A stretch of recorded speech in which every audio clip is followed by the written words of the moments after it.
We're going to talk about KILLIAN DAIN versus ALEISTER Black tonight. We're going to talk about the beginning of the Dusty Rhodes Tag Team Classic tonight. But first, yeah, Spaz is going to ramble to you for a second about some indie stuff. Let's get into it.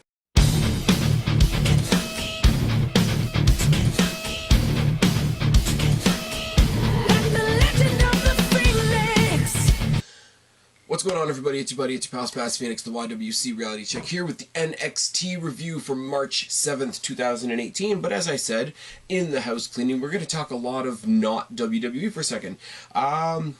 NXT Live Roadshow came to Mississauga, came to the Don Kolov Arena, aka Santino Marella's gym here in Mississauga, where they do the Destiny shows that I've been talking to you guys so much about. Now, you guys that have been following me, especially recently, know that if I go to a Destiny show, or a WWE house show, or an NXT house show, you usually get a slideshow of some description from me, some short videos, some photos, some pictures, even some thoughts about the show, as we did with NXT Mississauga not too long ago.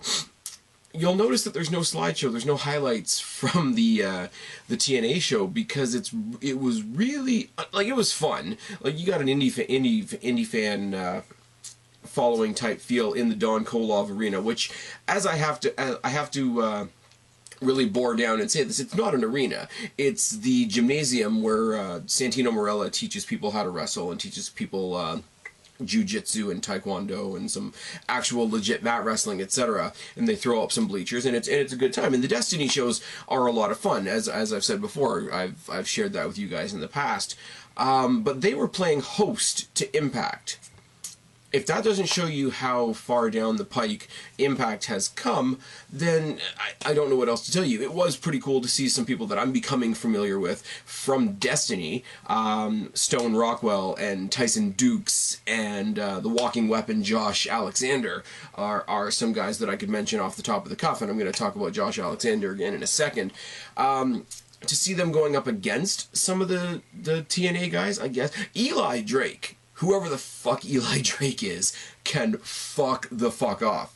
That's my response to that. But I will say, credit where it's due, there were two good matches. There was Alberto Del Rio versus Moose, because Moose. But I want to say, outside of WWE, he's Alberto El Patron, which is fine and wonderful, and, you know, that's the way wrestling is.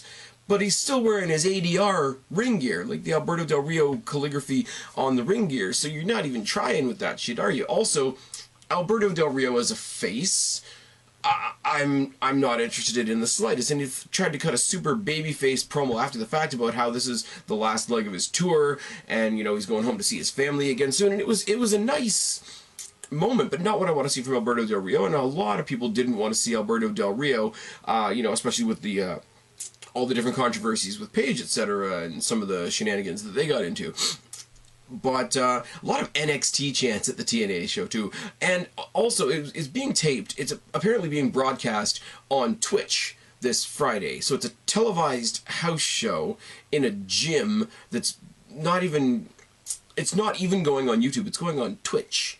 So if you guys want to go check out the feed on Twitch, tell me if you see me. I'm pretty sure nobody cares, but whatever. The main event, you can't go wrong with the main event either. It was Congo Kong, who I'm not familiar with at all, but big, gigantic looking dude and athletic for the size of him. He's managed by Jimmy Jacobs, who was apparently got let go by WWE. This guy was obnoxious as fuck, and apparently he got let go from WWE because he was doing some of the Bullet Club shit. Well, the Bullet Club can go suck a fuck, and this guy does not need to be anywhere near a wrestling ring, and he can fuck off too. Oh yes, but Congo Kong, his charge, was in a triple threat match with Austin Aries and Matt Sydal. And Austin Aries and Matt Sydal, you're never going to go wrong with that one, are you? Austin Aries comes out with his 10 million indie belt, which is fucking great, the greatest man that ever lived. Got to meet Austin Aries after the show, which was also a cool thing. Got to see Santino Marella again. Got to see some people that I know from you guys know I used to talk about Aftermath, that airs here in Toronto. You know, meeting people like oh, what the fuck's his name now? Jimmy Corderas and Nug Nargan and all those kinds of, you know, people that I've seen a couple of times.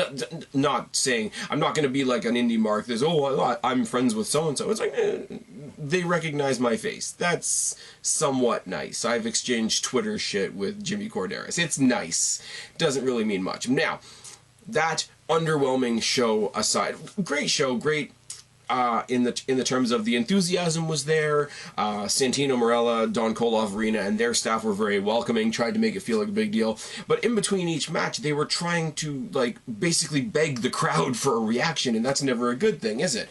Now, the flip side of that, Destiny Wrestling, the promotion that usually fights in the Don Koloff Arena, their next show, Icons, outgrew the Don Koloff. So they've gone to a big, you want to say it, a reception area, a reception hall, where they're hoping to seat between 1,000 and 1,500 people, which is cool. Impact is going to the Don Koloff Arena. Impact is going into the gym. The people that actually wrestle in that gym are going on to something bigger. What does that say about Impact once again? But I will say, for anybody that watches me that's in the GTA, which is very few of you, I'm sure, if you can get tickets to Destiny Icons, there is a double main event. The double main event is Mustache Mountain, Tyler Bate and Trent Seven, taking on the team of Josh Alexander, who I mentioned a second ago. Josh Alexander is a 7-foot amalgam of all the positive attributes of Cesaro and Randy Orton. Is the best way I can describe him. I don't know if that makes any sense, but it's the best way I can do it. And he's teaming up with Sami Callihan, who I only know as Solomon Crow, who was in NXT for a very brief time, and more recently bashed in Eddie Edwards' face with a baseball bat. So it'll be interesting to see that reaction. Those two, Josh Alexander, who is a Destiny guy, taking on partnering with Sami Callihan, who is currently, I guess, a TNA guy, taking on two WWE UK guys in Mustache Mountain. That's going to be a fun match in and of itself. I've never seen Sami Callihan live, so that'll be fun. The other half of this double main event is the Destiny champion / WWE UK champion Pete Dunne taking on the villain Marty Scurll. Now, I've seen this guy wearing a lot of bird masks, and I know that he's in the Bullet Club. Yay! But to be fair, I've never seen this guy wrestle, and it's apparently his Canadian debut. So I presume that that's going to be a good match. The last two Destiny Championship matches that I've seen were Pete Dunne versus John Morrison, which was awesome, and Pete Dunne versus Austin Aries, which entailed James Ellsworth making a surprise appearance, cashing in his Cobra Cup and trying to become the Destiny Champion. So it's a lot of fun. Anybody like I say, anybody in the GTA or anybody that hears me talk about stuff like this and wants to come to the GTA to see that show, I severely suggest it, because Destiny, as the small thing that it is a really fun show to be at. And by the way, I got my front row seats, so I'm a happy kid. Now, on to the rest of the average everyday house cleaning. Go check out my 205 live reviews. Go check out my previous NXT reviews. Off the cuff series Q&A. They're all up in the annotation up there above. The next Q&A is coming out the week of WrestleMania, and this Thursday, myself, Kristen, Guapo, and possibly OK Fabe, Return to the Fabe, are going to be doing the pay-per-view pick'em for Fastlane. Now, take a wild guess how excited I am about Fastlane, which means we're going to be snarky assholes and talk about how much we're not looking forward to that show. But you guys know the drill. You know, you do your picks, you rank your picks. We're probably going to have some more bonus questions. There may be another Twitter bonus, so pay attention. Stay tuned to the end of the video for the Twitter bonus, and it's going to be a good-ass time, especially if OK Fabe is able to join us. As you guys know, the Tackle series that now is done with myself, Kristen, and Guapo originated with myself and OK Fabe, so first of all, thanks to him for that. Second of all, hope he's able to join us. Now, tonight's episode of NXT started with the Authors of Pain versus TM61 in the very first match of this year's Dusty Rhodes Tag Team Classic tournament. Now, I will say, I'm really hard on TM61, and there's a reason for that. I've never said that they're bad in the ring. I've never said that they're not great in the ring. What bothers me about TM61 is I don't care, and if I don't care, you being on my screen is going to annoy me. It's not the same situation as Naomi, who's straight trash. Just trash. TM61, great team that I don't care about. Match like tonight is gonna make me care about them more. Now, Razor and Thorn start, and there's a lot of tosses by Razor, obviously doing the whole big versus small, I'm big, I can throw you around deal. Double team and a mudhole stomp by Authors of Pain, flapjack by Akam, chops by Thorn, and a double team leg sweep by TM61. Ground and pound by Razor, crossface shots to the face. I can't read my writing. It's late in the day.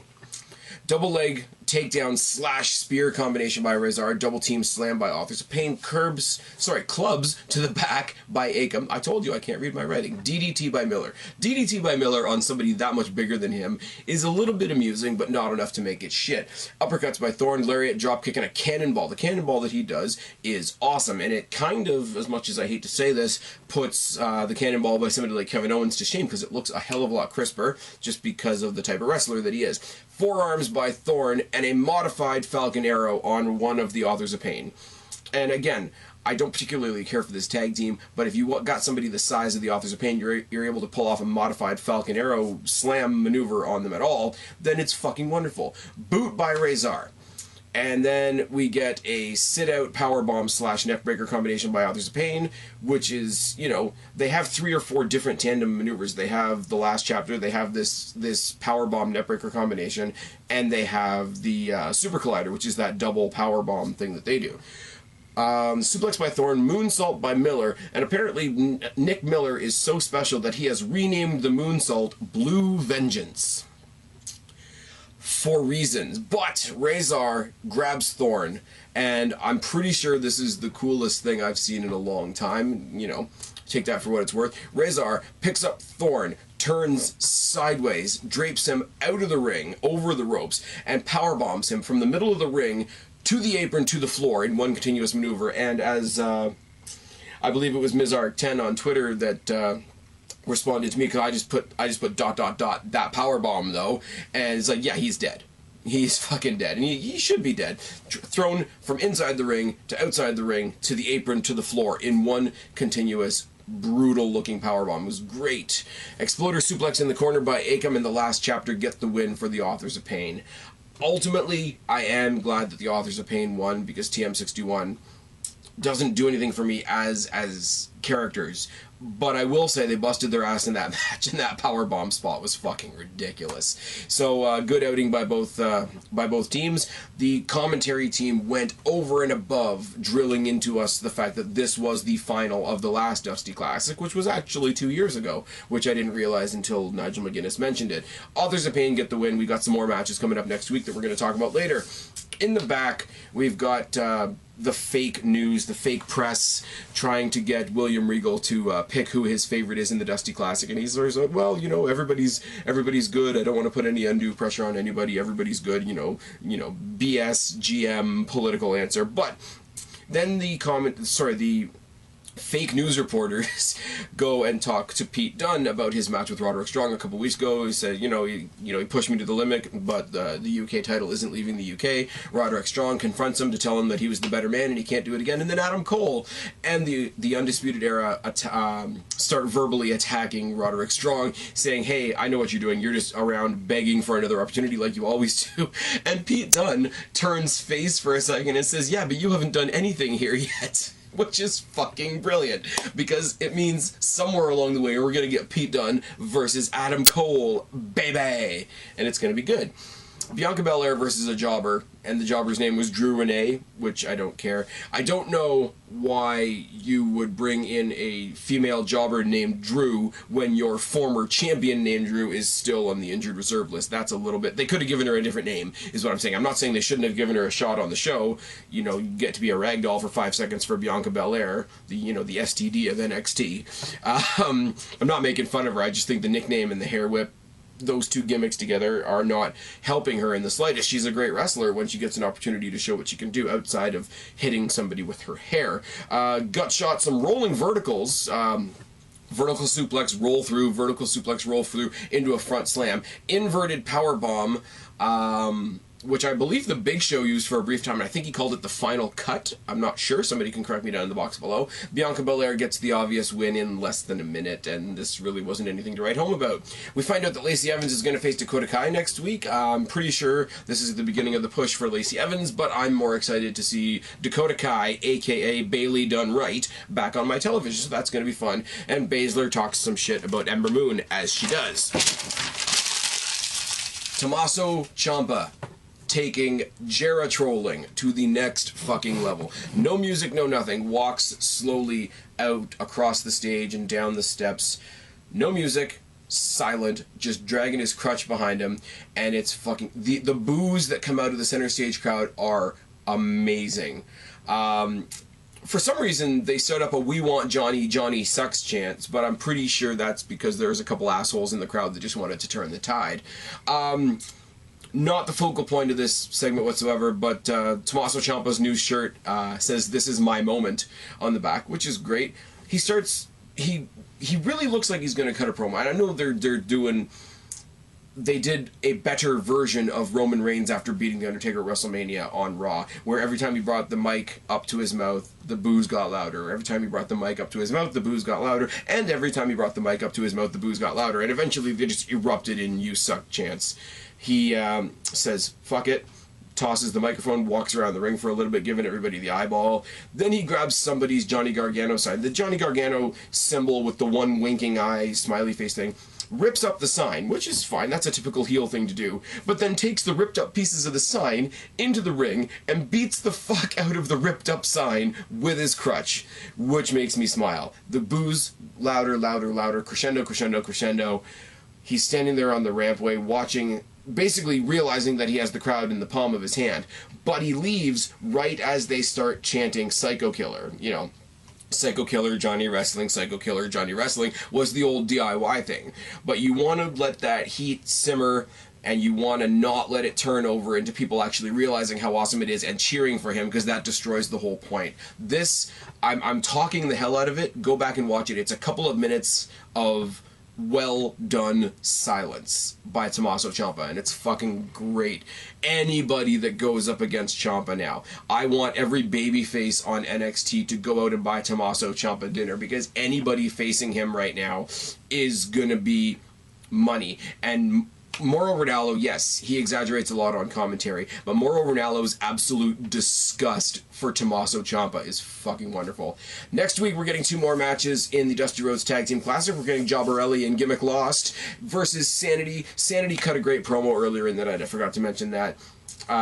Eric Young and Cedric Alexander and Nikki Cross just going crazy and sort of bouncing off the walls and whatever. And, Killian Dain making mention of the match that he's about to have with Aleister Black, which we're going to talk about in a moment. Also, the Street Profits taking on Heavy Machinery, which is unfortunate, because these are 2 teams that I want to go farther in the tournament, but I guess it is what it is. Aleister Black versus Killian Dain, or as I'm going to say it, the destruction of the midsection of Aleister Black. This is going to be very similar to the Buddy Murphy match that you guys heard me talk about on 205 Live last night, because I'm just going to highlight every single thing that happened to the midsection of Aleister Black in this match, because it's fucking great. And you've got a guy this size and the weight and the power and the force of Killian Dain beating the ever-loving fuck out of your entire midsection.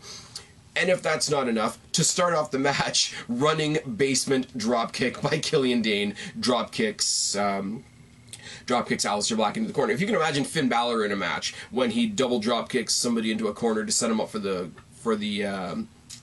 fuck's his move called? The coup de grace. Now imagine that being done by somebody the size of Killian Dain. He stomps him once he hits the ground, because that's what you do when somebody that size runs into you. Irish whip by the Irishman and a splash and some kicks to the back by Black. Inside out moonsault by Black. Mudhole stomp. Running crossbody by Dain, which I think they call the Interceptor or the Divide, or something along those lines, followed with a mudhole stomp, because, you know, again, when somebody that size crashes into your midsection, what you want is somebody then stomping on your midsection. Mudhole stomp. Also, Aleister Black was doing a mudhole stomp. Killian Dain says, ha ha ha, you want a mudhole stomp? I'll show you a mudhole stomp. Anything you can do, I can do better. You guys know I love that story. Forearms and a bicycle kick by Dain and an abdominal stretch bicycle kick. Again, something that somebody the size of Killian Dain shouldn't be able to do. Scoop slam and a standing splash by Dain, and then a second splash, and then a third splash to the back by Dain, all working on the midsection, all wonderful. And then he follows that up with a crossface, posting his knee in the back. High knee by Dain, series of kicks by Black, leg sweep and a running knee and a corner forearm by Black, which is great. Black comes off the top rope and hits a top rope nothing because he's caught in a lariat by Dain, who follows it up with some pretty wicked looking body blows. Rolling spinebuster, wasteland slam, senton by Dain, Vader bomb by Dain, but fuck it, Aleister Black gets up, Black Mass, and gets the fucking win. I know I should hate that finish, I really do. But, you know, it's a Cena-ish finish, but Aleister Black is fucking amazing, and Aleister Black versus Andrade Cien Almas, which is, I assume, what we're getting out of this now, is going to be a fantastic match, so I don't really care. Killian Dain is a wrecking ball. I have to assume that Killian Dain, being in a faction that he's not the leader of, is the logical reason behind him not being I guess, in the NXT title hunt more directly. I think the dynamic of Sanity, with Eric Young being the clear leader, but somebody else being the world title holder of this brand, would throw the faction off. And I don't think Killian Dain is necessarily the leader of Sanity. He's the muscle, he's the backup, he's the bouncer character. He is what Roman Reigns was in The Shield when we were able to tolerate Roman Reigns. He shouldn't be the leader, which would make it very awkward to book him as champion. But I have to imagine, if and when Sanity disbands, if it happens in NXT, Killian Dain will be the NXT champion before he goes up to the main roster. Now, that was a lot of fun shit for one episode of NXT. I'm glad I got to talk to you guys a little bit about what's going on in Destiny. Coming up next week on 205 Live, we've got what I thought should have been the finals in Cedric Alexander versus Roderick Strong. And on NXT next week, we've got Lacey Evans versus Dakota Kai, Street Profits versus Heavy Machinery, and Sanity hopefully disposing of Jobberelli and Gimmick Lost. But that's next week. This is tonight. I've been Spaz, your YWC Reality Check. Subscribe up there, talk down there, start a conversation, keep all these conversations going. Don't be a stranger. I will talk to each and every last one of you later, but for right now, I am tagging out. Bye, guys.